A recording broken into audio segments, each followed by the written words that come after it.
So now we will see an important topic, which is a pressure volume graph. This is important because many image based question comes from this topic, and like we are taking pressure change in the y-axis and volume change in the x-axis. So like in this point, the volume corresponds to 50 ml. So this point is nothing else but our end systolic volume, and here point B, where the volume corresponds to 120 ml, is our end diastolic volume. So this is the phase between point A and B, or the point between end systolic volume and end diastolic volume, is our feeling phase. And as we know, the feeling phase can be divided into two phases, that is the rapid feeling phase and a slow feeling phase.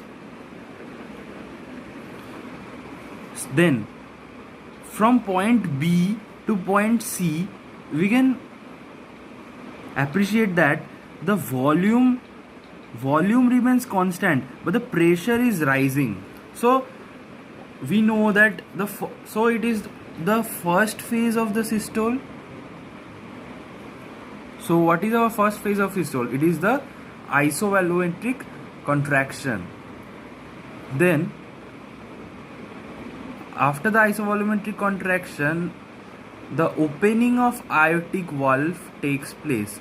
So it will cause the rapid ejection of the blood out through the aortic valve. Then there will be the slow ejection, and as the slow ejection takes place, there is the closure of our aortic valve. I think you cannot see, so I will write here closure of aortic valve. So then after closure of aortic valve, from point D to point A, the volume is again constant, but here the pressure is decreasing. So it is nothing else but our isovolumetric relaxation. And again, when we come to our initial point, it is the point where the mitral valve opening takes place. So here we can see that from point D to B, if we draw a line, any point above the line will be systole and any point below the line will be diastole. So how we can correspond our heart sound in this diagram? We can see that S1 will occur at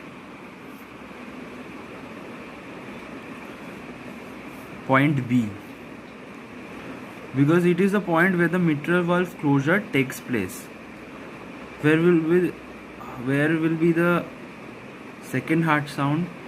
It will be in this area, point D, where the closure of aortic valve takes place,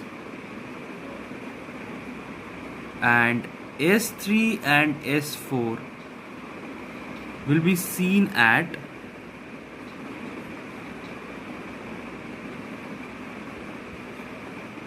between the points A and point B, which is the feeling phase, or in the diastole. So now I will come into the topic of important clinical terminology. There are only three terminologies, basic important terminologies. The first terminology is the electromechanical systole, or which we depict as QS2. It is nothing but the point between the QRS complex to the closure of our aortic valve, or where we hear our S2 heart sound. And the second terminology is the left ventricular ejection time, which we depict as LVET. It is the period between the carotid pressure rise to the closure of our aortic valve. It also corresponds to as the dichrotic notch. The third clinical terminology is the pre-ejection period, which is nothing but the difference between the electromechanical systole and our left ventricle ejection time. So why do we learn all this clinical terminology? There is a ratio which all the cardiologists determines, that is the pre-ejection period and the left ventricular ejection time ratio, that is near about 0.35 seconds. And we can see that the LVET is in the denominator, so it correlates negatively with the